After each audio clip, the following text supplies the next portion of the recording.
வணக்கம் DPK tax. Tamil serial ரசிகர்கள் கார்த்திக் ராஜுக்குன்னு மிகப்பெரிய அளவில் இருக்காங்க. இப்போது கார்த்திகை தீபம் சீரியலில் கார்த்திக் ராஜ் அவர்கள் நடிச்சிட்டு வராரு. 2023ஆம் ஆண்டுக்கான விகடன் சின்னத்திரை சிறந்த நடிகர் விருதை கார்த்திக் ராஜ் அவர்கள் சமீபத்தில் பெற்றார். விருது மேடையில் கார்த்திக் ராஜ் அவர்கள் பேசும்போது லவ் மேரேஜ் பண்ண போகிறீங்களா, அரேஞ்ச் மேரேஜ் பண்ண போகிறீங்களான்னு கார்த்திக் ராஜை பார்த்து ஒரு கேள்வி கேட்டிருப்பாங்க. அதுக்கு கார்த்திக் ராஜ் அவர்கள் சிம்பிளாக நோ மேரேஜ்னு சொல்லியிருப்பார். கார்த்திக் ராஜ் அவர்களே எனக்கு மேரேஜ் பண்ணுற ஐடியாவே இல்லைன்னு பல இடங்களில் சொல்லியிருக்காரு.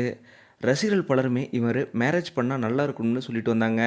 இந்த நிலையில் பொது மேடையிலே எனக்கு எப்போவுமே மேரேஜ் நடக்க போகிறதில்லன்னு கார்த்திக் ராஜ் அவர்கள் வெளிப்படையாக தன்னோட திருமணம் பற்றி சொல்லியிருக்காரு. இந்த நிலையில் இப்போது ரீசெண்டாக கார்த்திகை தீபம் சீரியல் செட்டில் கார்த்திக் ராஜ், ஸ்ருதி இருவருமே மீட் பண்ணியிருக்காங்க. ஸ்ருதி அவங்க கார்த்திக் ராஜி ரீயூனியன் ஃபோட்டோன்னு சொல்லி பதிவிட்டிருக்காங்க. ஆஃபீஸ் சீரியலில் கார்த்திக் ராஜி கதாபாத்திரம் இருவரும் ரொம்பவும் சூப்பராக நடிச்சிருப்பாங்க. திரும்பவும் இவங்க கார்த்திகை தீபம் செட்டில் சும்மா ஜஸ்ட் மீட் பண்ணப்போ எடுத்த ஃபோட்டோவை இப்போது ரீசெண்டாக ஷேர் பண்ணியிருக்காங்க.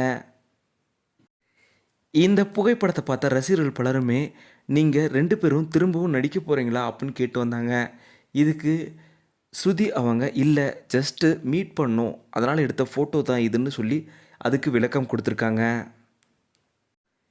இந்த வீடியோ பற்றியோ உங்களோட கருத்துக்களை மறக்காமல் கீழே கமெண்ட்டில் சொல்லுங்கள். டிபிகே டாக்ஸ் இது நீங்கள் சப்ஸ்கிரைப் பண்ணணும்னா சப்ஸ்கிரைப் பண்ணுங்கள். மறக்காமல் பக்கத்தில் இருக்க பெல் ஐக்கானை கிளிக் பண்ணிடுங்க.